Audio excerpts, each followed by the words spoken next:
Ya, selamat sore Bapak Ibu semuanya.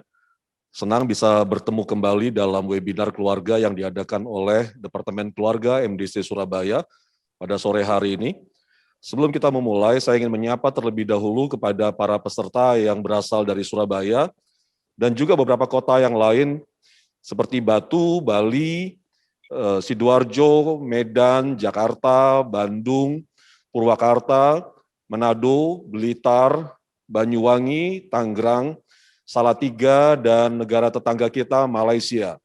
Saya berharap bahwa pada sore hari ini kita sudah siapkan diri kita, paling tidak menyiapkan buku untuk menulis dan pulpen untuk kita menulis, sehingga kita bisa mendapatkan hal-hal yang baru, yang bermanfaat, dan yang mungkin saja bisa menolong kita dalam menjadi orang tua yang lebih baik lagi.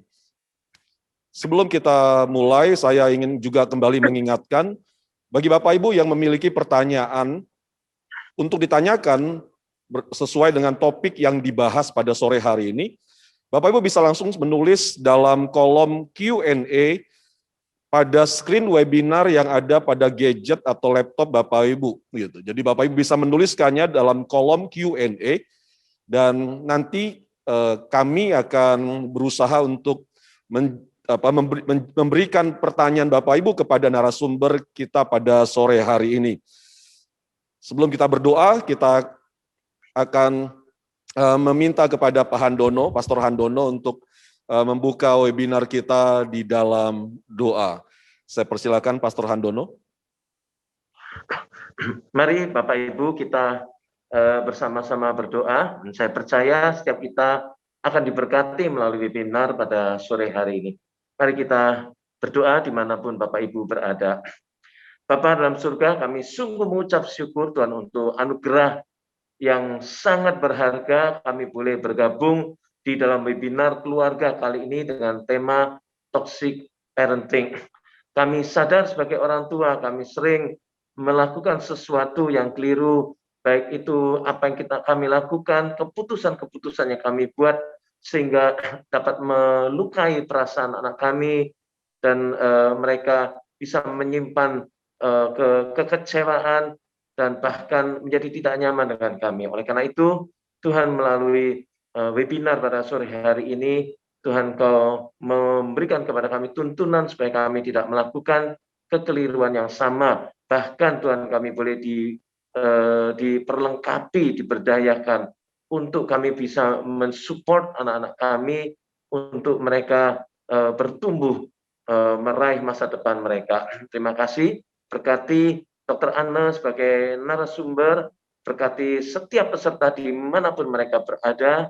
Kami juga berdoa untuk sinyal untuk internet yang kami pakai, yang dipakai oleh para peserta, supaya berjalan, supaya lancar, dan kami semua dapat menangkap maksud Tuhan melalui pemaparan ini dengan baik. Terima kasih, kami siap untuk menerima berkat besar melalui webinar pada sore hari ini. Terpuji namamu, dalam nama Tuhan Yesus Kristus, kami naikkan doa kami. Mari setiap Bapak Ibu percaya katakan amin. Tuhan memberkati.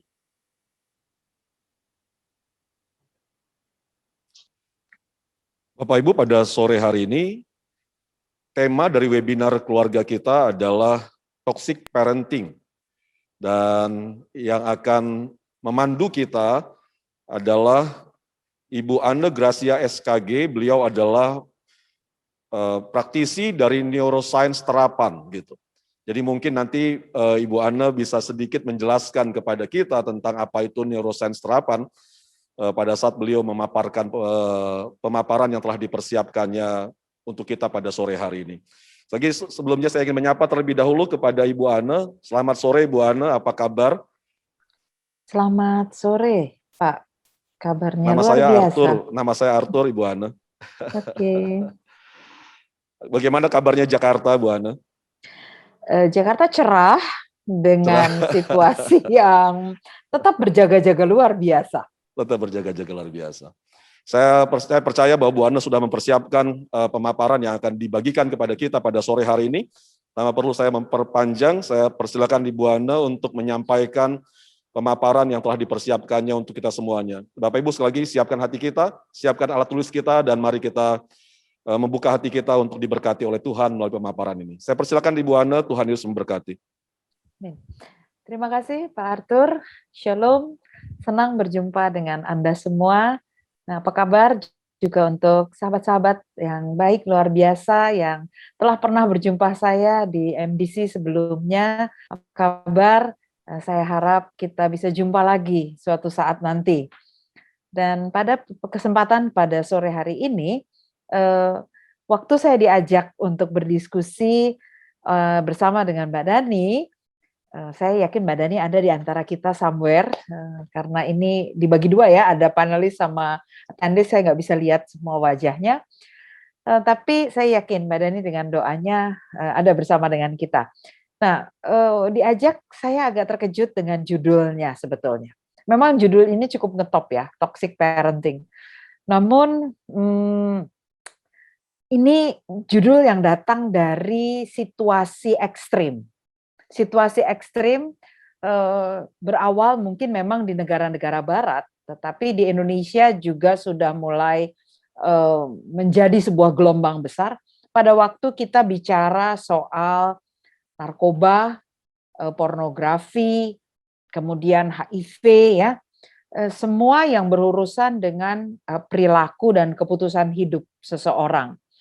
Jika mereka memilih dalam perjalanan hidupnya itu untuk menjadi orang yang menyerahkan dirinya pada kendali di luar otaknya, di luar berkat yang Tuhan berikan dalam hidupnya, kemampuannya berpikir, tapi membiarkan obat-obatan, orang lain, lingkungan untuk mengambil keputusan bagi dia, maka di sanalah terjadi penurunan kemampuan berpikir yang kemudian pada waktu dia membentuk keluarga dan memiliki anak, kendalanya mulai terjadi saat pengasuhan. Maka di sana terbentuk kondisi yang disebut dengan toxic parenting. Kondisi kedua yang kemudian setelah saya dapat ide ini lalu jadi cari, baca, belajar ya, adalah situasi pada kondisi mereka-mereka yang tingkat kenyamanan hidupnya itu betul-betul di atas rata-rata. Artinya generasi yang banyak sekali dapat bantuan, generasi yang di-booster segala-galanya, ya, sehingga kemampuan mereka untuk berjuang, untuk menahan badai cobaan dan menjawab tantangan itu minimal. Dampaknya pada waktu mereka pada suatu keadaan mendapatkan pressure, maka dia kemudian tidak memiliki kemampuan berpikir yang cukup komprehensif menjawab tantangannya. Maka muncullah sekali lagi kondisi yang disebut dengan toxic parenting. Nah, tadi saya memulai dengan sedikit pembukaan yang tentunya teman-teman dan hai Mbak Dani sudah menyapa di chat, senang ditemani. Dari situ teman-teman bisa melihat bahwa saya memberikan pendekatan berfokuskan pada berpikir, kerja otak. Itulah neuroscience terapan. Neuroscience sendiri sebetulnya adalah turunan ilmu dari biologi, salah satu sistem pada makhluk hidup, ya, otak dan sel saraf. Namun kemudian ilmu-ilmu di bawah neuroscience ini banyak berkembang pada bukan hanya bendanya, tetapi pada fungsinya. Ya, yang mempelajari bendanya itu adalah mereka-mereka yang ada di kedokteran. Oke, jadi otak yang sakit, kombinasi pada sel-sel saraf yang terganggu itu dokter-dokter yang ngurusin. Tapi fungsinya ini menarik sekali karena ilmunya dikembangkan dengan pesat untuk menemani kita pada pengasuhan, pendidikan, dan pada aktivitas di dunia produktif. Nah, rekan-rekan, yang bisa saya ceritakan kepada Anda dalam konteks toxic parenting ini, saya mulai dengan share screen saya ya. Di sini kita melihat adanya relasi. Itu dulu nomor satu yang saya mau info kepada kita semua dan kita tekankan. Adanya relasi. Nah, relasi antar manusia itu diawali sebetulnya dengan adanya relasi intermanusia. Nah, neuroscience terapan terapan memang banyak mengembangkan program dan aktivitas yang membuat kita semua mengenali relasi inter dan antar manusia nantinya. Tapi internya dulu yang penting. Inter itu apa? Inter itu di dalam. Ada apa? Kenapa dengan di dalam? Bagaimana otaknya kita ini ternyata waktu lahir seperti kita lahir dengan adanya bola mata, adanya daun telinga, adanya hidung, ya, punya gigi, punya jari jemari, oke? Itu semua yang kelihatan ya. Tapi kita juga punya organ-organ yang tidak kelihatan, jantung, paru-paru, lambung, usus, dan lain di dalamnya yang begitu banyak. Nah, rekan-rekan, otak kita itu dia berfungsi dan fungsinya supaya kita tahu bahwa otak itu sedang bekerja, ternyata kita kenali lewat dua bagian besar dalam peristiwa kehidupan kita. Yang pertama adalah bergerak, dan yang kedua adalah ide yang kita sampaikan lewat kita berbicara. Proses berbicara diawali dengan bergerak dulu, ya, articulate, how to speak, ya. Nah, dari situ pada waktu relasi ada yang di dalam manusia itu terproses, kita lahir itu nggak langsung, tapi dia akan bertahap. Jadi ada yang kecil, ada yang sudah lebih besar, ya. Kemudian ada yang mungkin masuk teenager, dan kemudian usia produktif muda, dan ada yang usia-usia siap untuk menjadi pasangan. Dan mereka akan memberikan ke dalam kehidupan ini lebih banyak manusia lagi, melanjutkan tugas kehidupan. Teman-teman, apa yang ada di balik otaknya, itulah yang membuat dia siap di setiap tahapan kehidupan. Saya akan masuk ke fase itu setelah kita mengenal dulu apa itu toxic parenting, ya. Karena itulah judul utama kita. Who are toxic parent? Susan Forward, salah satu buku yang saya pegang untuk topik ini, dia menceritakan ada beberapa pengelompokan ya kita sebutnya, ya. Ada beberapa pengelompokan untuk mengetahui seperti apa sih toxic parent itu. 3 yang ini yang saya kumpulkan dalam kotak besar berwarna biru adalah 3 yang paling banyak kita kenal. Sedangkan 3 yang ada di kotak kecil-kecil adalah 3 yang kurang banyak kita kenal. Ya. Yang 3 paling banyak kita kenal adalah jenis yang dikelompokkan sebagai inadequate parents. Inadequate parents. Kenapa dia dibilang inadequate? Karena dia hanya fokus pada urusan dia sendiri. Oke? Sehingga dia merasa bahwa anak-anak, berapapun umur anak, itu adalah anak-anak yang mestinya ngertiin. Nah, tuh lihat. Ada kata yang khas, ya. Ngertiin dia sebagai orang tua dan ngertiin dirinya sebagai anak. Orang-orang yang inadequate parents ini sangat tidak paham bahwa fungsi otak manusia itu antara 0 sampai dengan 8 tahun belum bisa mengelola proses pikir seperti orang dewasa. Belum bisa. Oke?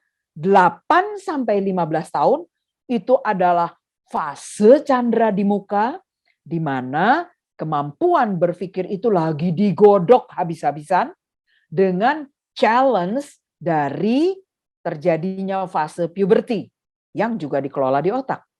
Nah, ini inadequate parents, mereka itu pada umumnya ketinggalan kemampuan kematangan berpikirnya di usia-usia belakang usia produktif. Berapa usia produktif yang menjadi titik optimal bisa sebetulnya dibilang manusia itu menggunakan otaknya dengan matang? Sekitar 20-21 tahun secara sistem.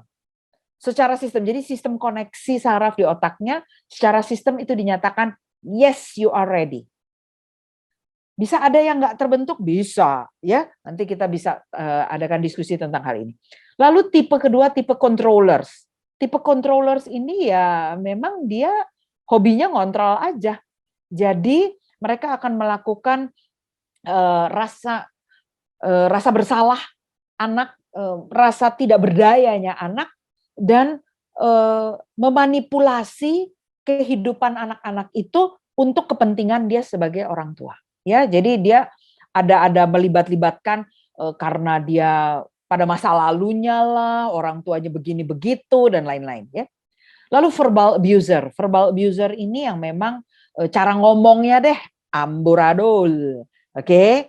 Cara ngomongnya itu memperlakukan anak-anak itu seperti temannya yang sudah mengerti dan punya pengalaman seumur dengan dia.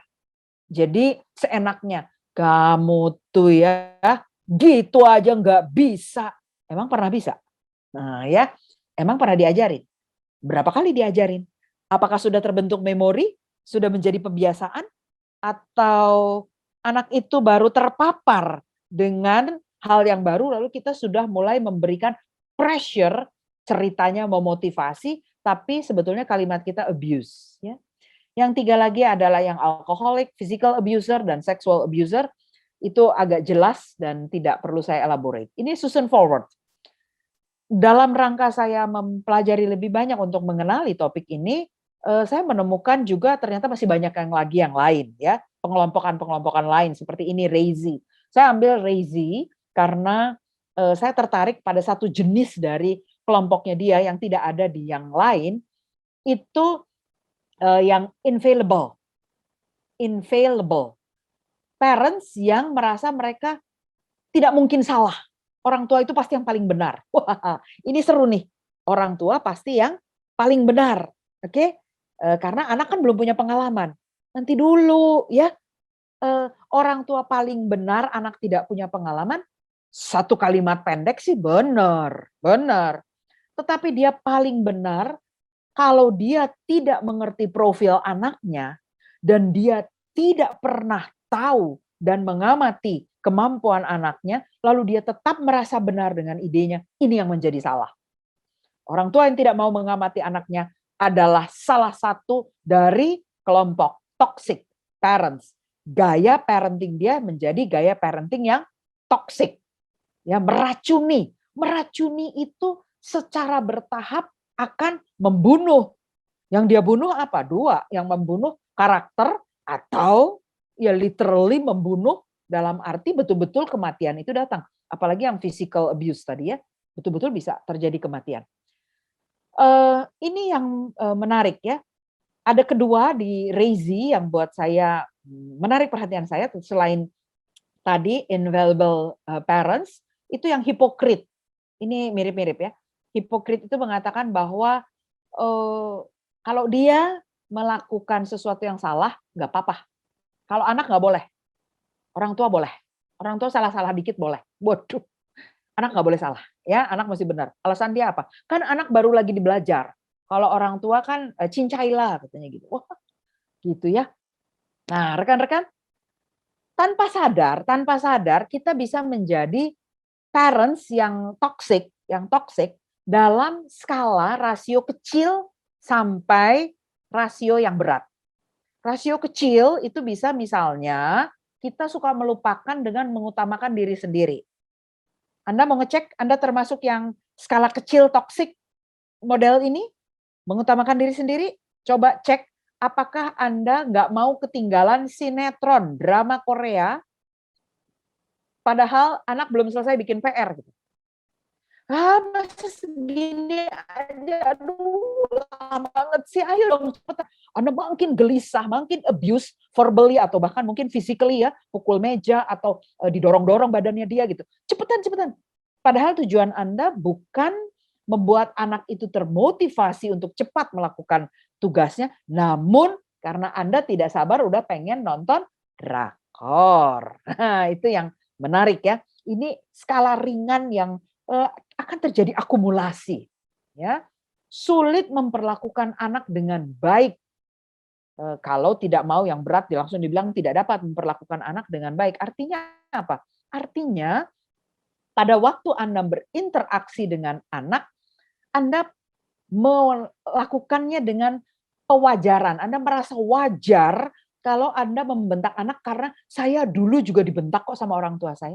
Umur berapa? Ya enggak? Saya mesti tanya dulu, umur berapa men? Jangan-jangan Anda dibentaknya di umur 7 tahun, lalu Anda membentak anaknya itu di umur 5 tahun. Kan beda ya. Iya beda. Ada fase usia anak, kalau saya mau skip sebentar ya, saya stop share sebentar ya. Pada usia anak di kematangan fungsi otak itu kita mesti tahu.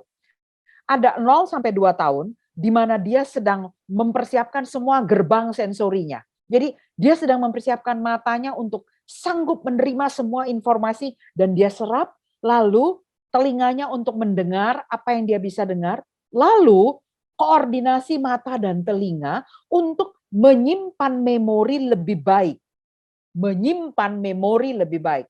Kalau Anda cuma melihat, nih saya kasih lihat lalu cepat saya hapus. Oke, saya kasih lihat kedua kali lalu saya hapus. Anda yang punya benda sejenis pasti langsung tahu itu apa. Tapi yang tidak punya dan belum pernah lihat, kalau ditanya, itu barang tadi yang ditunjukkan apa? Visually, Anda nggak kenal. Anda nggak kenal. Tapi kalau saya bilang, saya punya sebuah kotak, dan kotak ini adalah pouch untuk menyimpan kabel. Oke? Anda mendengar, maka informasi masuk dari telinga. Mata dan telinga bergabung, next saya tunjukkan, lalu saya tanya itu apa? Anda bisa explain so much better. Bahkan Anda bisa detail menceritakan bentuk resleting zipnya dan lain-lain. Kenapa? Karena informasinya sudah tersimpan dan sudah. Nah, anak 0-2 tahun itu baru proses menyerap dan lagi berusaha mengkombinasikan informasi yang masuk supaya dia jadi memori yang clusterized. Memori yang terkelompokkan dengan baik. Kenapa harus terkelompok dengan baik? Supaya nanti pada waktu usia selanjutnya mau menjawab, dia berpikir, maka dia bisa menjawab dengan baik. Maka menjadi pertanyaan, apakah kita menjadi orang tua yang sabar di anak usia 0 sampai dengan 2 tahun dengan melakukan repetitive information? Ini botol, Nak. Ini botol, ada airnya, ya. Botol. Sambil Anda melatih dia bicara, sambil Anda melatih dia untuk mengenali bendanya. Tapi repetitive information itu kemudian juga Anda cluster. Air buat minum ya.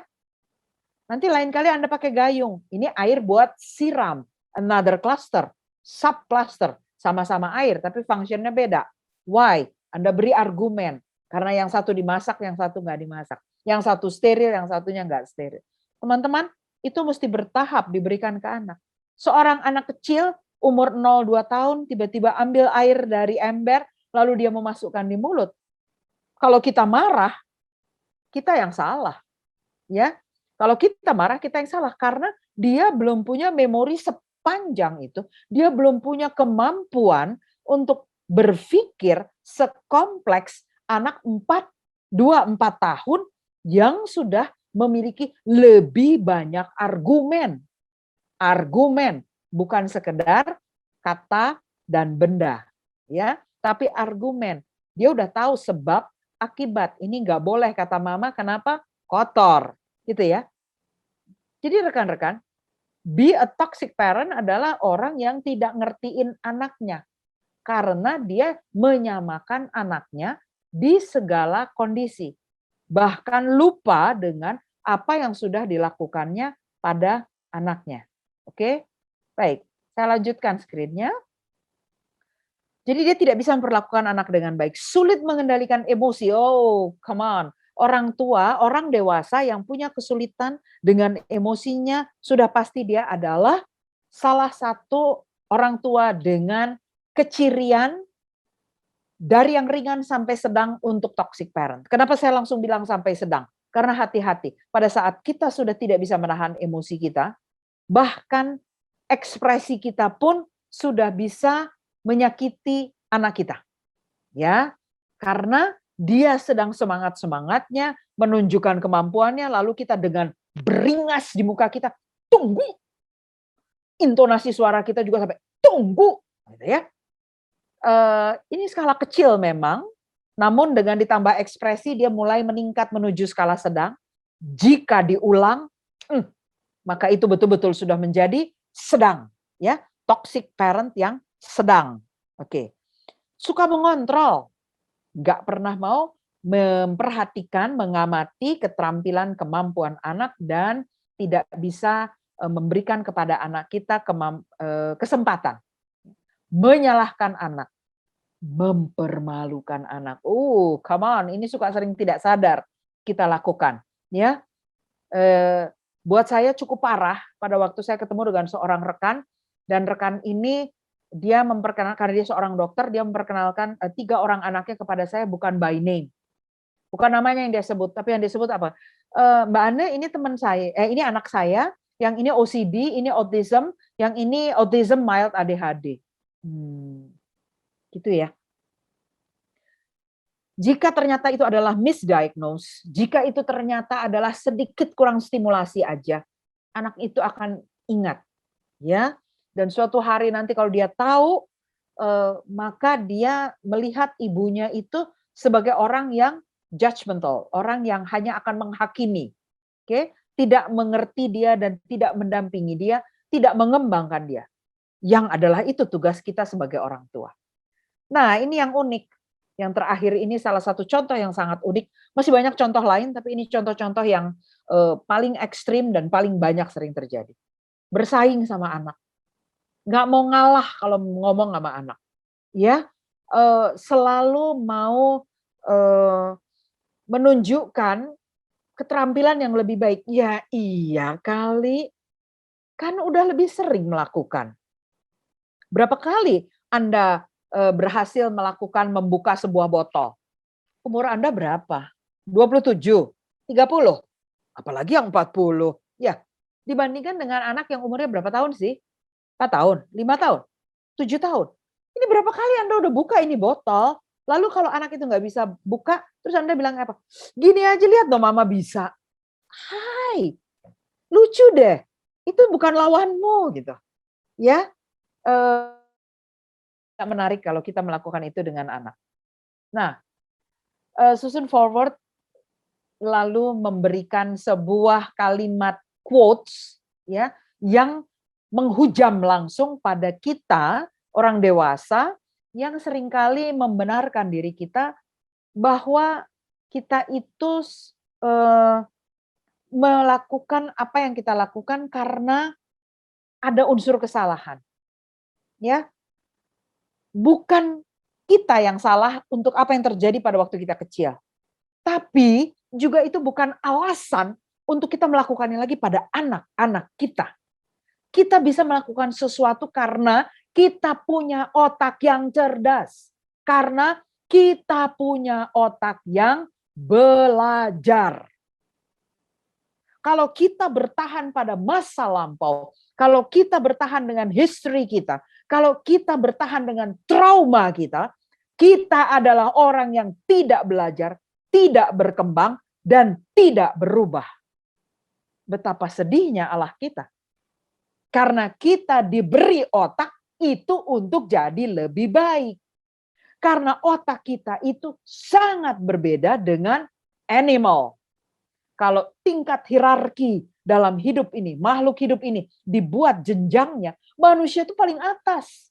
Karena dia punya bagian otak yang disebut sebagai prefrontal cortex. Ini dia. Bagian yang diberi lingkaran di depan ini. Bagian yang diberi lingkaran di depan ini punya nama yang spesifik. Pre itu before, ya. Frontal, front itu depan. Cortex itu adalah otak besar kita. Jadi dia di paling depan, pucuk depan. Kalau rumah tuh serambi teras, ya. Daerah ini kalau Anda perhatikan dari gambar yang paling muda, usianya 5 tahun ya, warna birunya tuh ada di depan, tapi masih tipis. Dan warna yang lain bahkan masih hijau, merah, kuning. Itu yang diperiksa apanya? Yang diperiksa adalah koneksi antar sel sarafnya akan terkenal disebut dengan sinaps, ya. Kalau nanti Anda punya kesempatan mendengarkan banyak materi neuroscience, Anda akan kenal sinaps ya. Nah, kalau sinaps itu connected, very thick, tebal koneksinya, maka lama-lama dia akan semakin blue. Ini alat khusus yang melakukan pemeriksaan ini. Oke, dia akan semakin blue, dan teman-teman, yang paling birunya pada connection itu harus terjadi di depan, pada prefrontal. Artinya ini terjadi kematangan pengendalian ke seluruh area otak. Ya, di sanalah yang disebut dengan smart, cerdas, bukan pintar. Karena orang bisa pintar, oh pintar sekali dia, profesor ya, pintar sekali dia, IQ-nya 180, tapi kasar sekali orangnya ya. Tapi orangnya nggak santun sekali, oke? Nah itu bisa. Kenapa orang masih bisa menjadi tenaga pengajar yang begitu menarik padahal dia udah stroke? Karena nggak semua otaknya mengalami kesakitan, ya. Nggak semua otaknya mengalami bagian yang stroke, hanya sebagian kecil. Oke, jadi itu kita bisa mengetahui betapa otak itu hebat sekali. Nah, kalau kita blame our pastime, kita mempersalahkan orang tua kita, keturunan kita, atau bahkan kita tidak kenal orang tua kita. Karena kita adopted misalnya. Lalu kita bilang bahwa, oh bisa jadi saya jadi begini tuh karena mungkin ayah saya adalah orang yang dipenjara, etc. etc. No, no. Memang kita membawa sesuatu dari gen kita. Namun kita punya hak. Tuhan memberikan kepada kita luar biasa pengelolaan atas pikir dan rasa. Pada pikiran dan perasaan kita. Kitalah yang harus mengendalikan pikiran dan perasaan kita. Seperti apa model pikiran perasaan kita? Kita sungguh-sungguh punya model target yang perfect, yang sempurna. Hendaklah kamu sepikiran dan seperasaan dengan Kristus Yesus Tuhan. Oke, jadi rekan-rekan terkasih, luar biasa bahwa Tuhan sudah menyiapkan otak kita untuk menjadi alat pikir yang sangat sempurna. Dan Dia izinkan kita berkembang. Dia izinkan kita berkembang. Nah, ini yang lucu, ini yang menarik, ini yang unik. Ya, pada waktu saya makin sering belajar, makin sering melakukan diskusi tentang neuroscience ini, teman-teman, kita tuh seperti hidup dalam bubble, soap bubble, ya, gelembung sabun. Karena kita bisa lihat keluar. Tapi kadang-kadang kita merasa bahwa I cannot do that. Saya tidak sanggup, saya tidak bisa. Berapa sering kita mendengar orang bilang itu atau kita yang bilang begitu, ya.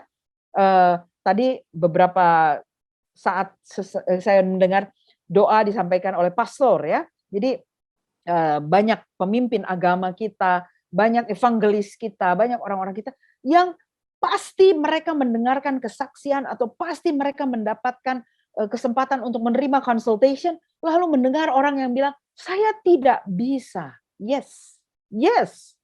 Dia sudah dijelaskan, dia harusnya melihat. Karena itu bubble soap. Dia transparan.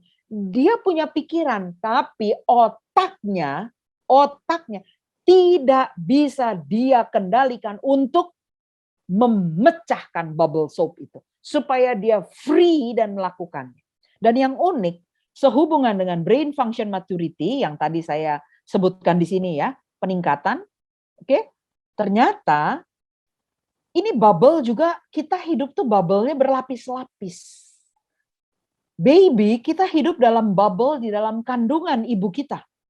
Ya, kita dalam rahim, kita ada di dalam sebuah kantong amniok sac, ya, dalam kantong ketuban bermain di dalam situ, dan kemudian pada waktu kita dilahirkan, tadi saya bilang 0-2 tahun. 0-2 tahun itu adalah fase yang sangat penting untuk anak itu mulai membangun kemampuan dia menyerap informasi dan clusterize memori untuk kemudian siap-siap merespon. Maka anak antara 1-2 tahun ada yang udah bisa bicara, ada yang udah bisa jalan, ada pokoknya duluan mana salah satu dari dua itu, dan kemudian makin lama akan semakin seru. Makin lama semakin seru. Dia kemudian sudah menembus bubble-nya yang pertama, dia lahir, dia tembus bubble-nya kedua, di mana dia mengendalikan dirinya. Dia bisa bergerak bukan dengan gerakan-gerakan refleks lagi, tetapi dia bisa punya gerakan terarah. Mau ambil manik-manik, dia ambil dengan 2 jari. Ya, dia mau mengambil kue, dia ambil dengan 5 jari. Dia mau menjepit Pensel dia jepit dengan 3 jari misalnya. Sudah sangat spesifik. Maka dia sudah tembus bubble-nya yang berikutnya lagi. Oke? Dia akan masuk lagi ke bubble berikutnya saat dia sudah kendali emosi. Dia udah punya gabungan antara gerak dan emosi yang membentuk perilaku. Maka anak yang diberi kesempatan, diberi contoh, diberi momen untuk dia mengembangkan dirinya, lama-lama dia akan mulai masuk ke tahapan berpikir. Dia mulai bicara. Pada waktu dia bicara itu dia mulai berpikir. Nah, fase ini dia tembus lagi bubble-nya, secara kognitif dia siap, dan rekan-rekan semua, dia akan masuk ke fase remaja. Di fase remaja ada puberty, ya, ada bagian otak untuk reproduksi yang harus mengenerate hormon. Waduh, ini seru lagi nih. Kalau di usia dininya dia belum bisa kendali emosi, maka kita mulai ketemu sama preman-preman kecil nih ya. Karena di usia remaja, gejolak ketidakseimbangan hormon dengan emotion itu saling terkait. Tapi kalau dia berhasil, maka dia berarti menembus bubble-nya yang berikutnya lagi. Dia sanggup mengendalikan. Nggak enak nih mau haid. Kalau pria ada satu gejolak yang dia belum paham, tapi dia coba tenang, breathing, lalu dia cari info, dia mau berdiskusi, dia mengendalikan pikirannya dengan berdoa, dia mau cari jawaban dalam firman Tuhan. Wow, itu berarti dia tembus bubble-nya lagi ke level berikutnya. Lalu dia menjadi dewasa. Dia menjadi dewasa, dia menjadi manusia produktif. Produktif dalam artian dia siap mereproduksi kehidupan berikutnya atau dia juga produktif untuk berkarya. Ya. Nah, rekan-rekan, berarti di fase ini dia udah tembus lagi bubble-nya yang berikutnya. Setiap bubble ini ya dalam kerja otak itu ada indikatornya. Ini salah satunya. Ya, ini salah satu indikatornya. Salah satu indikatornya selain bergerak adalah berpikir. Maka para ahli, para ilmuwan mengelompokkan keterampilan berpikir ya. Kalau ada di antara rekan semua di sini yang guru pasti kenal banget ya. Ini ada Bloom taksonomi tapi khusus kognitif. Saya nggak buka yang afektif dan psikomotor, hanya kognitif aja. Ada. Karena ini kognitif C, maka ini disebutnya suka C1, C2, 3, 4, 5, 6 ya. Lalu orang bilang, anak-anak peserta didik kita ada di C nomor berapa? Kalau dia masih di TK, dia ada di kemampuan ingat-ingat ya. Lalu dia ngerti apa yang diajarin gurunya. Lalu dia mulai mencoba melakukannya ya. Lalu dia mulai tahu membedakan benar dan salah, boleh dan tidak boleh. Berarti dia menganalisa dalam pikirannya. Lalu dia bisa menjawab beberapa persoalan, ya memilih. Maka dia berarti bisa mengevaluasi. Oh, bahkan dia bisa menciptakan hal-hal baru. Itu creation. Itu adalah kematangan berpikir yang bertingkat. Tapi apakah C1 sampai C6 anak kecil, anak usia pra-remaja, remaja dan usia pra-produktif, dewasa muda sama? Tidak, rekan-rekan. Karena kedalaman pada pengetahuan dia itu membedakan ya. Ada mereka yang pengetahuannya hanya pengetahuan yang kekinian aja. Kekinian aja. Jadi pokoknya yang dia tahu tuh hanya yang faktual. Hanya sesuatu yang dia bisa lihat, dengar, rasa. Ya. Maka ini orang-orang yang sekarang tidak mau mengikuti protokol kesehatan, itu adalah orang-orang yang sampainya di level pengetahuannya faktual nih. Kenapa? Karena mereka merasa bahwa kan nggak kelihatan virusnya katanya gitu. Jadi buat dia bukan fact, nggak kelihatan, nggak ngerti saya. Jadi nggak apa-apa, nggak usah pakai masker kata dia gitu ya. Nggak apa-apa, nggak usah physical distancing. Kita sedih ya melihat kondisi itu. Nggak perlu divaksin katanya. Aduh, luar biasa ya. Kita punya banyak orang di sekitar kita yang masih harus kita matangkan kemampuan berpikir. Ada yang kemampuan pikirnya sampai di konseptual. Konseptual ini very theoretical, ya harus by the book, sesuai buku, oke. Jadi kalau dia udah dibilang bahwa maskernya itu masker yang 3 lapis dan harus dilapis 3, jadi udah 3 lapis, lapis 3 pula makainya. Oh, dia nggak akan pernah mau ganti. Dia terus akan begitu ya. Anaknya pun walaupun di dalam rumah udah megap-megap kepanasan kali ya, tetap aja dilapisnya 3 gitu. Padahal di dalam rumah. Oke, dalam rumah di kamar sendirian dengan sirkulasi udara yang baik, aduh, kita perlu juga free breathing. Oke. Tapi karena dia sangat kaku dengan konseptualnya dan tidak mau diganggu konsepnya. Oke, ini level berpikir yang hanya sampai pada kedalaman konsep. Namun ada orang yang kemudian bisa mengembangkan konsep itu menjadi tata laksana. Artinya dia bisa menganalisa sesuai dengan situasi sekitar, situasi yang terjadi. Dia bisa melakukan pengamatan yang lebih mendalam. Dia bisa melakukan analisa dan evaluasinya itu dari gabungan beberapa teori dan konsep, dari beberapa pengetahuan dengan kondisi kekinian. Ini prosedural. Ini orang-orang produktif yang juga bisa melakukan aktivitas bagi orang banyak ya dengan manfaat yang lebih luas. Nah, yang terakhir adalah kedalaman yang metakognitif. Kedalaman yang metakognitif ini kemampuan imajinasinya dia itu mampu, saya gampangnya bilangnya apa? Blind chess. Ya, teman-teman tahu blind chess. Orang main catur tapi ditutup matanya. Dan dia tahu lawannya posisinya seperti apa, dia sendiri bergeraknya seperti apa. Jadi punya kemampuan imajinasi terstruktur dengan mengikat memori yang cukup kuat. Beda sama fantasy ya.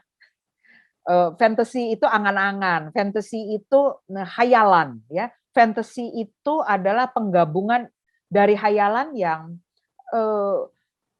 akan sangat sulit dan butuh waktu yang berabad-abad mungkin untuk membuktikannya. Misalnya apa, kuda terbang gitu ya. Misalnya ayam berbuntut kadal, kali begitu ya. Itu fantasy. Beda dengan metakognitif ya. Metakognitif itu seperti mungkin Elon Musk yang tadinya beride, wah kalau di bumi banyak sampah, kita banyak ngirimin satelit dan kemudian satelit nggak terpakai, nggak dikumpulin lagi, berarti angkasa luar juga penuh sampah. Oke? Dan itu diwujudkan, dia kumpulin, dia buat sesuatu untuk mengumpulkan sampah itu. Ini unik, ini yang unik. Karena rekan-rekan, saya stop sharing sementara. Kita uniknya adalah manusia itu kadang-kadang otaknya ini sanggup berpikir dalam pada satu konteks tertentu, spesialistik, tapi kemudian tidak sanggup menganalisa hal yang sederhana, misalnya tata krama. Ya. Nah, itu yang saya bilang tadi, kalau smart, kalau cerdas, dia itu punya kesanggupan untuk komprehensif dan punya kemampuan berpikir yang sanggup fleksibel. Fleksibel. Nah, toxic parent adalah mereka yang zero flexibility. Dia nggak fleksibel, hanya saya, ukurannya saya. Dia tidak bisa melakukan pengamatan. Pengamatan perkembangan, pengamatan kemampuan, pengamatan profil anaknya. Dia hanya punya target, bayangkan, anak harus angkanya A semua. Anak harus hebat, anak harus juara. Why? Supaya dia bisa masuk sekolah dengan beasiswa. Kenapa? Supaya hemat. Yang hemat siapa? Bukankah kita bisa menabung? Kita bisa menabung, kita ikut insurance barangkali, atau kita ikut sesuatu sehingga anak itu nanti ke depannya kita bikin perencanaan. Enggak. Kita mau anak itu aja yang dapat, sementara dana yang ada kita habiskan sekarang. Ini bagian dari kemampuan berpikir, ya. Nah, pada bagian akhir dari apa yang ingin saya sampaikan kepada rekan-rekan adalah, so gimana caranya kita mengenali diri kita adalah toxic parent atau bukan? Apakah kita melakukan toxic parenting atau tidak? Buatlah kesempatan untuk kita mengenali self profile recognition ya. Who am I? What do I think? Me. Ya. Semoga tidak ya. Self check. Kita punya thinking domination itu yang seperti apa? Pasangan kita seperti apa? Gimana sih kita kerjasama dengan pasangan? Lalu yang kedua penting juga untuk ditandai gimana health issue-nya kita. Karena kadang-kadang kita nggak berpikir tenang, kita nggak berpikir dalam konteks tertentu kita sebut waras gitu ya. Itu bukan karena salah otaknya untuk mengeluarkan isi pikiran, tapi karena engine-nya error. Engine error kenapa? Karena kesehatan kita yang menurun, ya. Karena ada gangguan. Sekarang nih teman-teman karena lagi ada COVID kita jadi sangat akrab dengan komorbid. Ini komorbid juga bisa mengganggu kerja otak, ya. Tolong perhatikan lifestyle kita. Oke? Nah, saya punya sebuah nama yang saya suka sekali dan akhirnya saya pakai sebagai motivasi buat saya, itu adalah vigor. Vigor itu artinya strong. Vigor itu artinya resilience. Vigor itu artinya kekuatan, strength, ya.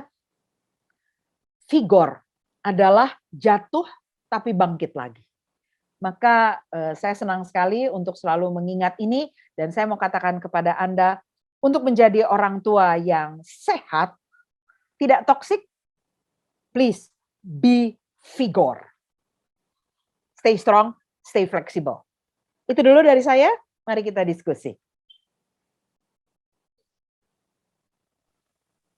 Terima kasih Bu Ane untuk pemaparannya. Saya seperti bercermin gitu, jadi tadi pada saat mendengarkan pemaparan Ibu Ane, saya seperti bercermin untuk melihat saya ini ternyata ada toksik-toksiknya juga terhadap anak saya. Saya bersyukur untuk diingatkan. Sekali lagi Bapak Ibu, saya ingin kembali mengingatkan bahwa jika ada di antara Bapak Ibu yang memiliki pertanyaan yang ingin dijawab oleh narasumber kita, bisa menuliskan dalam kolom Q&A yang ada di gadget kita, bisa disubmitkan di sana supaya kita bisa menanyakan itu kepada narasumber kita yaitu Ibu Ane. Ibu Ane, sebelumnya sekali lagi terima kasih. Dan ini ada pertanyaan pertama yang mungkin untuk bisa menambah dalam ya apa yang tadi sudah Ibu Ane paparkan, yaitu apa yang mempengaruhi seseorang sehingga ia saat menjadi orang tua yang toksik gitu. Apakah lebih besar pengaruh dari luar, misalnya pengaruh pola asuh dari orang tuanya, atau yang paling besar adalah faktor internal dari diri orang itu sendiri? Mungkin Ibu Ane bisa menjawab untuk kita semuanya. Ya. Terima kasih Pak Arthur. Yang mempengaruhi adalah kedua-duanya.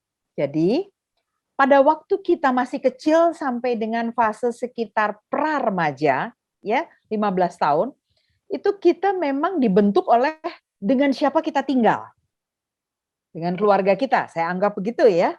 Maka tentu saja semua yang terjadi dalam pembentukan kita dibentuk dari keluarga. It is. Namun lepas dari pra-remaja dengan semua pembelajaran yang kita dapatkan dari sekolah saja, nggak usah minta banyak-banyak. Yang kedua, yang memberi fundamen paling besar dari gereja kita, ya, dari pendidikan agama kita.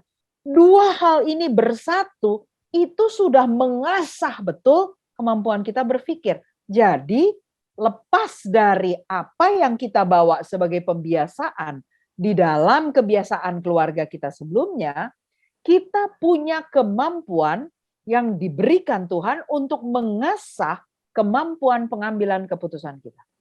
Informasinya ada, memorinya ada, film story-nya ada. Dulu saya itu dimarahin sampai dipukul sama rotan. Oke, itu informasi, itu memorinya. Lalu saat saya menjadi orang tua, saya melihat anak saya juga nakal luar biasa. Tapi apakah situasi itu membutuhkan saya menyediakan rotan lagi? Apakah itu satu-satunya pilihan saya? Apakah saya dan pasangan saya sama persis situasinya dengan orang tua saya dulu? Sehingga hanya bisa dengan si rotan? Enggak. Situasinya pasti sudah berubah semuanya. Maka kecerdasan kitalah yang kemudian memutuskan dengan cara apa kita mengingatkan anak kita, memberikan kepada dia shocking therapy supaya dia back to track, kembali ke jalur yang kita tata bersama. Ya, melakukan kekerasan, mengingatkan dengan luar biasa mengejutkan, semua itu diperlukan hanya untuk satu kepentingan, shocking therapy. Masa sih di shocking tiap hari? Kan bisa jadi kejang-kejang ya kalau di shocking tiap hari. Nggak perlu, oke? Tolong dipilih baik-baik kapan, momen, dan setelah shocking itu harus sesegera mungkin dilakukan proses maintenance-nya. Perubahan terjadi segera setelah shocking. Berikan tanda bahwa shocking itu adalah proses kasih sayang, bukan benci. Ya, bukan karena kita jengkel, sebel, tapi karena kita sayang, cuman anak ini nggak bisa, nggak ada kemampuan dia untuk atensi. Namun saya mesti bilang satu hal buat rekan-rekan semua. Jika pada satu hari kita sampai harus melakukan shocking terapi dengan adanya nuansa kekerasan, segeralah malam itu kita sujud, berdoa, dan mengingat kembali. Apakah mungkin di hari-hari sebelumnya kita yang luput? Kita yang luput tidak memberikan kepada dia keterampilan attention. Sehingga anak itu punya kelemahan atensi yang waktu kita memberikan peringatan, arahan, pendisiplinan, pembelajaran, anak itu susah banget atensinya. Ya, jangan-jangan dia nggak punya atensi karena kita yang nggak membiasakan terbentuknya atensi. Atensi bisa dibentuk dengan apa? Kalau anak itu punya kenyamanan dengan dirinya. Dan kenyamanan diri yang terbesar adalah balance. Karena itu, Bapak Ibu, sebelum Anda menjadi seorang toxic parent, jangan sampai ya, bisa Anda ajak anak-anak Anda untuk bermain somehow, mungkin kalau Anda tinggal di perumahan, ada tempat untuk berjalan, lalu ada batako gitu yang berdiri atau apalah, tempat untuk grid berdiri, balance, jalan coba di atas ketinggian tertentu. Ada titian, coba jalan di situ. Ada tempat yang agak tidak seimbang, berdiri di situ, jungkat-jungkit di situ, lalu lihat respon anak. Kalau anak itu teriak-teriak, nggak mau, takut, pegangin. Anak yang seperti itu atensinya rendah, ya. Bukan kita mesti mukul dia, marahin dia, tapi carilah cara yang terbaik untuk membangunkan kembali attention dia lewat balance system yang lebih baik. Oke, semoga membantu. Berkaitan dengan atensi, Ibu Ana, ada pertanyaan dari peserta kita, yaitu Ibu Natasha Setiadi, yang memiliki anak umur 2 tahun 8 bulan. Gitu. Dan terkadang perlu dimarahi dulu gitu, baru bisa nurut. Gitu. Ibu ini pinginnya sih 1-2 kali diomongin langsung nurut. Gitu. Tapi selalu yang terjadi adalah diomongin 3 kali ditambah dengan sedikit bentakan, baru berhasil gitu, baru berhasil. Apakah pola ini keliru? Lalu apakah saya harus ngomong terus dengan sabar gitu sampai dia ngerti gitu? Oke. Mohon masukannya Ibu Ana.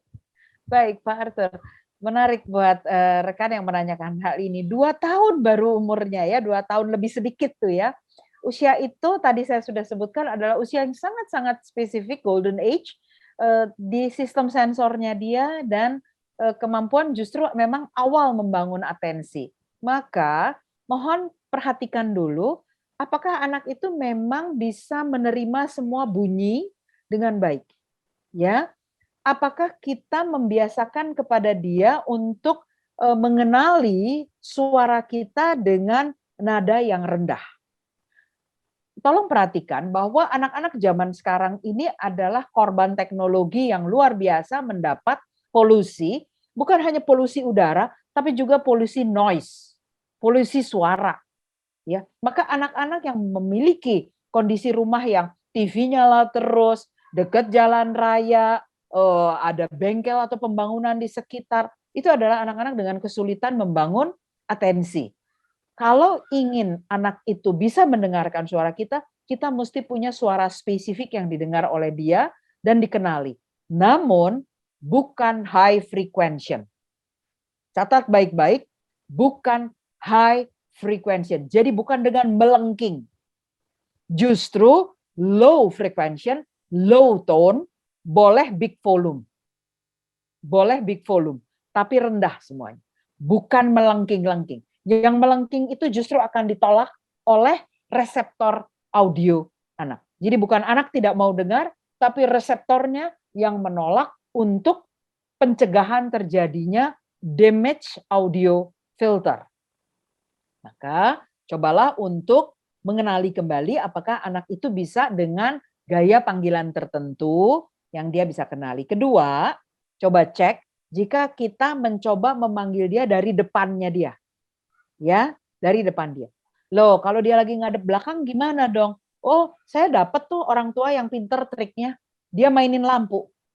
Jadi itu anak terus kenalin, ada lampu tuh. Kenapa tuh lampu? Kelap-kelip. Maka dia noleh, oh orang tuanya yang manggil. Oke.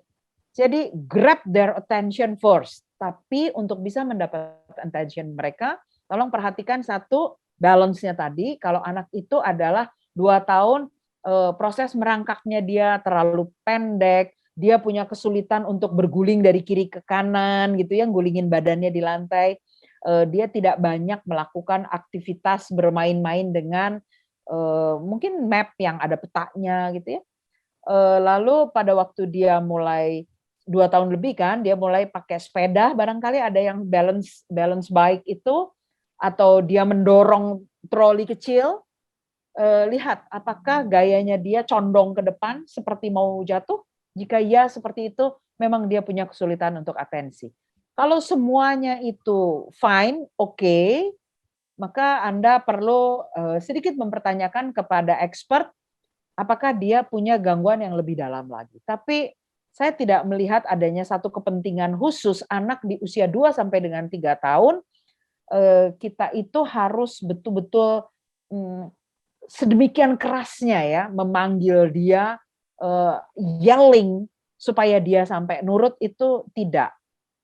Dia yang belum bisa menemukan kondisi yang nyaman. Jadi jangan minta dia pada waktu dia sedang sangat meriah, tapi lakukan preparation. Anak umur segitu udah bisa simple prep. Jadi misalnya contohnya gini, kita nanti mau pergi, yuk kita siapin dulu, mau pakai baju yang mana? Mau pakai sepatunya yang mana? Nanti kalau pergi, kalau baju ini nggak bisa kotor. Oke, nggak bisa kotor ya. Tapi kita juga jangan aneh dong. Kita udah tahu tempatnya yang akan makan es krim, dia baru umur 2 tahun lebih sedikit, lalu kita kasih baju, kita bilang nggak boleh kotor, nanti es krimnya jatuh terus kita ngoceh-ngoceh gitu ya. Ya enggak dong, karena dia kan belum bisa stabil. Lidahnya juga belum bisa stabil buat ngejilat. Right? Maka kita bilang nggak boleh kotor dalam konteks bukan si es krim, tapi dalam konteks dia berarti mesti duduk rapi. Beda ya? Oke, saya harap kondisi ini bisa membuat Anda membantu memilahnya.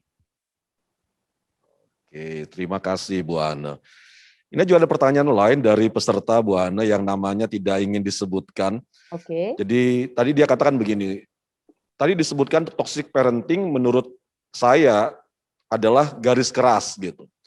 Tapi bagaimana dengan orang tua yang takut melukai anak, takut mendisiplin anak, terusnya kadang suka membela, lebih membela anak walaupun dalam prosesnya anaknya yang bermasalah gitu. Ya. Apakah sikap orang tua yang seperti ini juga termasuk dalam orang tua yang toksik, Bu Ana? Betul sekali Pak Arthur, betul sekali buat rekan yang bertanya. Ini termasuk yang toksik. Toksik karena menjerumuskan. Karena anaknya kemudian tidak kenal arah, anaknya tidak diberi panduan dan tuntunan, ya. Orang tua yang tidak punya authority itu akan menjerumuskan anak, karena anak itu harus punya tempat bersandar, berlindung dan bernaung. Itu adalah orang tua, dan orang tua authority beda dengan toksik. Ya, toksik itu adanya di ujung-ujung ekstrem. Galak banget atau sama sekali cuek, ya, nggak berani orang tua yang tidak berani juga akan menjadi orang tua yang toksik bagi anaknya karena anaknya akan diterkam oleh sistem yang ada di luar, komunitas yang ada di luar, ya. Maka jadilah orang tua yang punya otoriti, biarkan anak terbangun respeknya pada orang tua.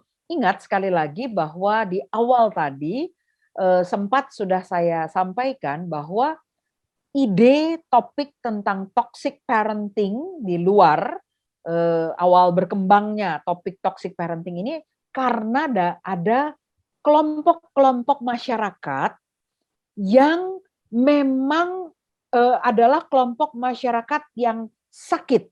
Sakitnya karena apa? Mereka komunitas drugs, ya, pornografi, sexual abuser, ya, sex addiction, HIV yang datang dari pola hidup yang terlalu bebas itu. Merekalah yang menjadi komunitas yang toksik bagi anak-anak yang dilahirkan dalam kelompoknya. Ini jadi kata toksik itu memang datang dari situasi yang sangat-sangat ekstrim. Maka jangan mengambil sikap antagonisnya terlalu simple. Ingat tadi saya sebutkan dalam taksonomi Bloom, ya. Saya ingatkan sedikit ya lewat share screen-nya saya. Ini penting soalnya. Terima kasih buat penanya. Ya, jadi jangan kita ngambil hanya seperti konseptual ini, ya. Jangan berpikir hanya bahwa kita ada seminar tentang toxic parenting lalu disebutkan ya bahwa toxic parenting ciri-cirinya begini, maka kita memperlakukan ini langsung di-cut nih ya. Kita harus memperlakukan anak dengan baik. Kita harus menahan emosi. Kita tidak boleh ngontrol. Kita tidak boleh menyalahkan anak. Kita harus membanggakan dan memuji-muji anak. Kita harus memberikan reward pada anak. Bahasanya jadi begitu. Wah, itu salah besar. Salah besar. Bukan begitu healthy parenting-nya. Ya, healthy parenting adalah smart parenting. Cerdas.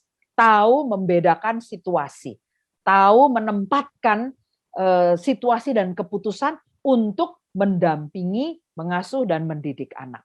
Ya, terima kasih pada penanya karena ini adalah bagian yang memang sangat kritikal dalam seminar parenting, smart maupun toxic parenting. Terima kasih Bu Ana. Bu Ana, sekali lagi kan kita sebagai orang tua kadang kan ada tahap di mana anak-anak kita itu kita yang harus ajar boleh, nggak boleh, bisa, tidak bisa, ini baik, tidak baik, gitu. Tapi kadang kebablasan gitu, sehingga pada saat anak kita sudah beranjak lebih besar, kita masih memperlakukan mereka seperti itu, sehingga kita menjadi orang tua yang dominan, yang lebih menentukan keputusan tentang baik dan tidak baik bagi anak kita. Pada saat umur berapa ya anak-anak bisa diberikan tanggung jawab untuk memilih apa yang baik untuk mereka gitu, dan kita memposisikan diri sebagai orang tua yang mengawasi, membimbing atau mengingatkan mereka. Anak-anak itu mereka perlu mengenal cara untuk mengambil keputusan mulai dari usia sedini mungkin. Sedini mungkin. Bahkan kita boleh perkenalkan pada saat baby. Mau yang mana? Mau yang kuning atau yang merah? Dia belum kenal kuning, dia belum kenal merah, dia belum tahu apa-apa, tapi kita sudah mulai mengenalkan. Waktu dia menyentuh, lalu kita sebut, oh kamu pilih yang kuning. Oke, you got the yellow one, gitu. Ya, jadi pengambilan keputusan itu harus kita berikan dengan konsep eskalasi, peningkatan bertahap. Peningkatannya kapan boleh meningkatnya? Sesuai dengan ekspresi berpikir anak itu lewat argumen yang dia beri. Selama argumennya full emotion, suka, nggak suka, like, dislike, mau, nggak mau, maka itu dia belum siap pada keputusan yang lebih komprehensif. Lepaskan anak-anak dari kebiasaan argumen emosional. Berikan mereka kesempatan untuk berinteraksi dan menceritakan alasan-alasan dia, dan di sanalah kesempatan kita saling mengasah bagaimana anak itu punya keputusan datang dari kesiapan dia pada tanggung jawab di balik keputusannya. Itu kuncinya. Jadi terus berikan hari demi hari, tingkatkan ya. Bayangkan ya, kita sekarang ini di Indonesia seringkali melihat kondisi orang tua itu tidak lagi meminta anaknya untuk membantu membelikan bawang putih di warung di depan. Enggak, kita udah nggak berani minta anak itu. Tapi itu terjadi karena apa? Karena lalu lintas kendaraan, karena orang-orang yang tidak bertanggung jawab dengan sepeda lewat bahkan di gang kecil, motor di gang kecil ya, atau bahkan karena penculikan yang bukan lagi minta tebusan tapi trafficking. Oke? Namun jika kita memberanikan untuk minta anak itu untuk misalnya bawakan ini kepada ayah, ambilkan ini buat ibu, dan kemudian meningkat. Tolong ambilkan dan bungkus sebelum kamu bawa ke sini. Terus meningkat lagi. Setiap tanggung jawab itu, keputusan itu dibarengi dengan Anda memberi penilaian terhadap tanggung jawabnya. Maka anak-anak akan terlatih, eskalasinya terjadi, dan dia siap untuk menghadapi tantangan yang sangat-sangat kompleks di usia produktifnya dia. Oke, terima kasih Bu Ana. Bu Ana tadi kan sempat kita singgung ya bahwa pengaruh eksternal juga ternyata berdampak kepada seseorang sehingga pada saat dia menjadi orang tua yang toksik. Bisa nggak Ibu Ana memberikan kepada kita apa sih akibat yang terjadi ya dalam kehidupan anak yang dibesarkan oleh orang tua yang toksik dan bagaimana kita bisa menolong mereka gitu untuk melewati masa-masa yang tidak mudah yang sedang terjadi dalam hidup mereka oleh karena orang tua yang toksik itu, Bu Ana. Saya persilahkan. Sebetulnya kalau pertanyaan ini akan lebih tepat diajukan pada teman-teman kita sejawat psikolog. Ya, artinya apa dampak yang kita timbulkan, apa yang terjadi, bagaimana kita menggali trauma kita dan melakukan penelusuran lagi untuk kemudian kita menyembuhkan diri dan juga berinteraksi lagi dengan anak-anak. Namun satu hal yang saya bisa katakan, yang penting ada kemauan untuk melakukan yang terbaik bagi diri kita dan keluarga kita. Itu dulu yang terbaik, ya. Pihak luar selalu akan memberikan pendapat, selalu akan komen. Komunitas di luar ini, di luar diri kita, di luar keluarga kita, itu adalah kritikus alamiah, natural. Selalu akan memberikan komen. Kita yang harus memutuskan untuk melakukan filter. Komennya mau kita pakai sebagai bahan pengembangan diri kita atau enggak. Komennya mau kita pakai sebagai pijakan perubahan perbaikan diri kita atau mau kita buang. Itu keputusannya dari tangan kita. Dan bagi rekan-rekan, biasakanlah menulis. Kita adalah manusia emosional. Semua manusia terlahir dengan komponen emosi yang ada di otaknya dia. Maka teknik yang mudah, teknik yang bisa gampang kita lakukan sehari-hari adalah menulis. Coba curahkan, tuliskan. Saya nggak biasa nulis, Mbak. No problem. Buat poin-poin, satu kata. Berantakan satu kata dalam satu lembar kertas kita tuliskan, curahkan saja. Dari situ kita memilih. Dari banyaknya kata-kata yang kita tulis berantakan itu, kita memilih. Kita seperti memungut, mencari permata yang berguna untuk kita dan membuang sampah yang kita tidak mau. Lingkari yang kita mau pakai sebagai pijakan untuk kita berkembang. Namun pesan saya, kita berdoa sebelum melakukan hal itu. Karena akan banyak hal berat kita hadapi. Lalu, kalau kita mau mengubah diri kita menjadi lebih baik untuk anak-anak kita, di zaman yang tidak sama lagi dengan masa kita waktu masih kanak-kanak, saya anjurkan, mari kita libatkan pihak sekolah, pihak guru, pihak gereja kita. Karena disitulah terkumpul orang-orang yang secara spesialistik punya ilmu untuk mengembangkan anak-anak kita. Kolaborasi, triparti ya, kemitraan yang baik itu akan membuat kita memiliki keluarga yang lebih besar untuk mendampingi anak-anak kita berkembang menjadi orang-orang yang kita harapkan. Kita harapkan sanggup memimpin dirinya sendiri dan memiliki Tuhan sebagai tujuan hidupnya. Namun tidak bisa kita mendapatkan kesempurnaan. Gak mungkin kita dapatkan kesempurnaan. Karena dunia ini justru adalah wadah ujiannya.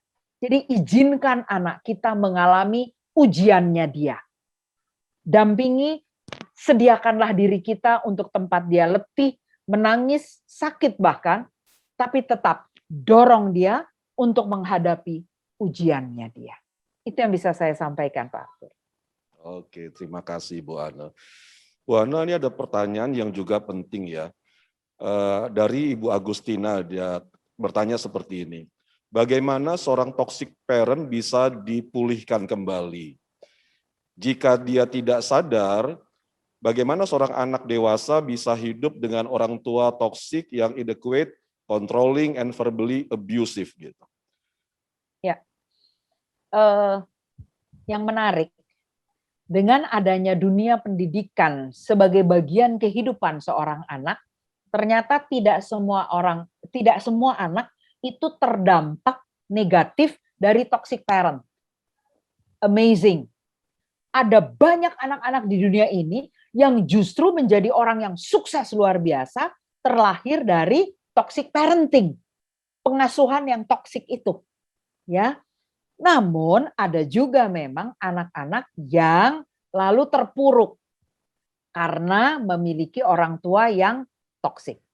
Cara untuk memulihkan, cara untuk mendampingi adalah tentunya family counseling.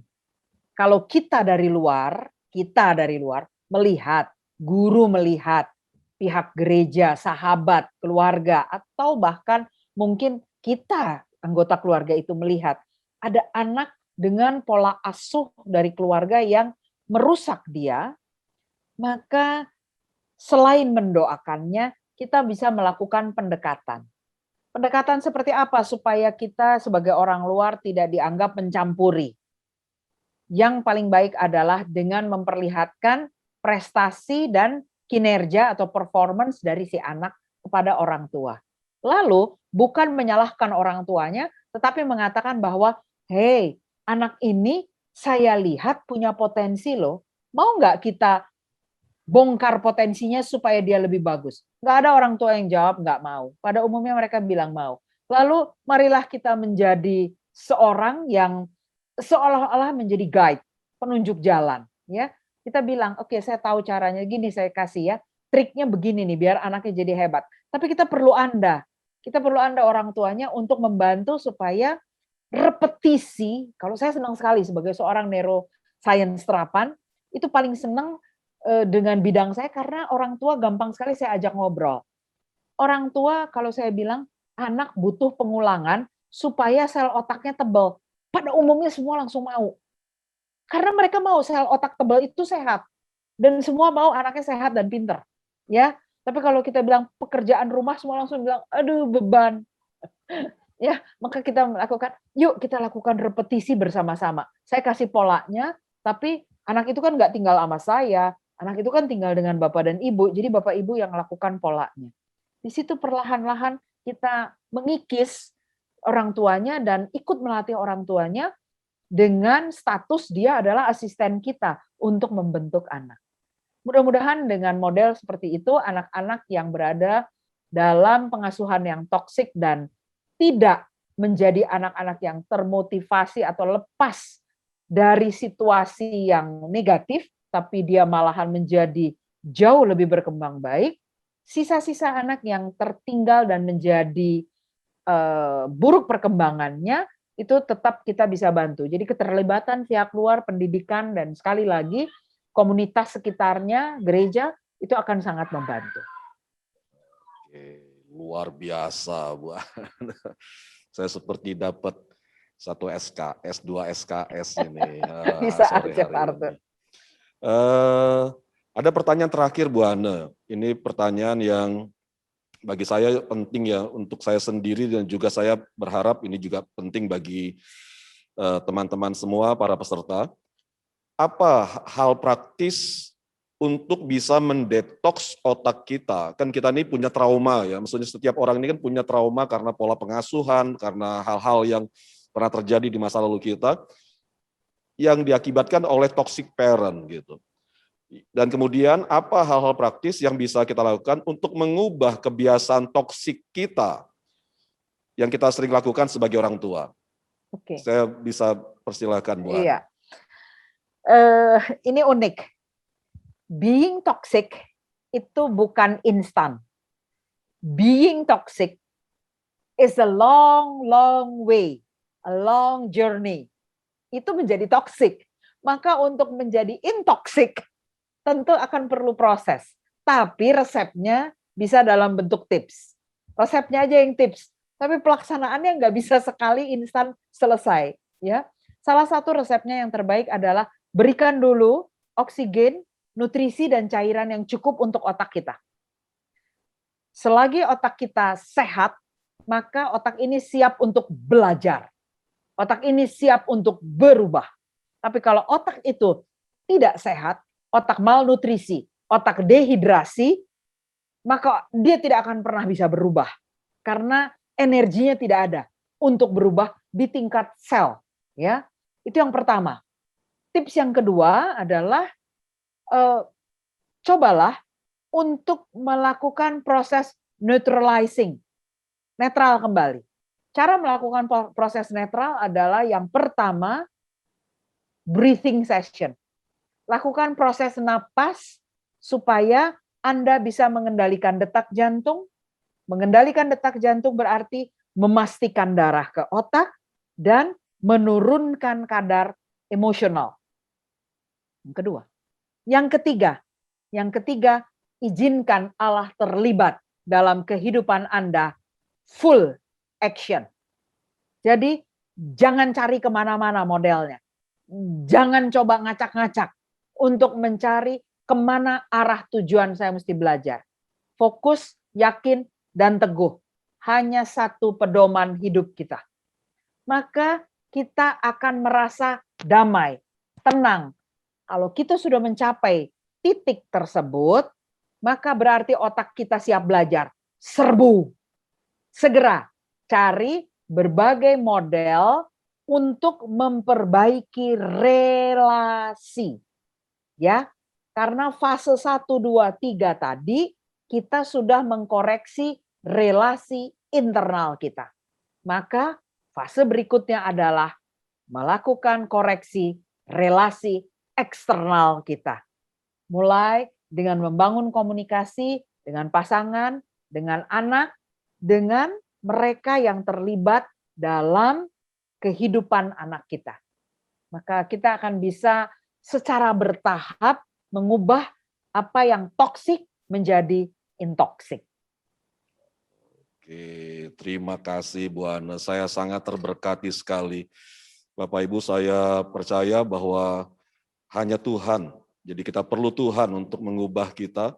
Tapi pada saat yang sama kita juga perlu kerendahan hati untuk mau terus belajar gitu, untuk memperbaiki hal-hal yang keliru yang sudah kita lakukan selama ini gitu. Kita terbuka untuk diingatkan, dinasihati, ditegur, sehingga kita boleh selalu dibaharui dari hari ke hari oleh karena pertolongan Tuhan dalam hidup kita. Sebelum kita mendengarkan konklusi sebagai kesimpulan dari apa yang sudah kita dengarkan pada sore hari ini, kita akan melihat terlebih dahulu beberapa informasi yang sudah disiapkan oleh panitia. Saya persilahkan.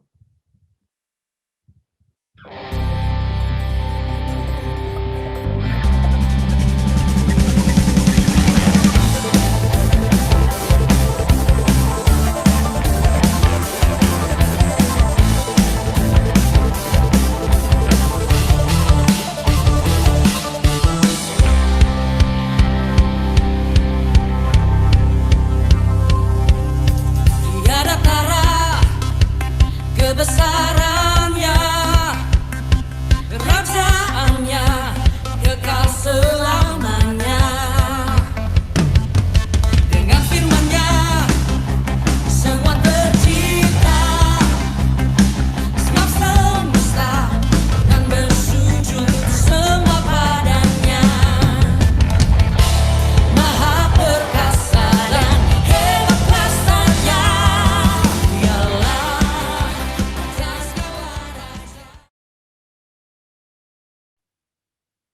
Ya, sekarang saya persilahkan kepada Bu Ana untuk bisa memberikan konklusi untuk apa yang sudah kita perbincangkan pada sore hari ini untuk menjadi kesimpulan yang bisa kita bungkus dan kita bawa pulang ke rumah kita masing-masing dan kita terapkan.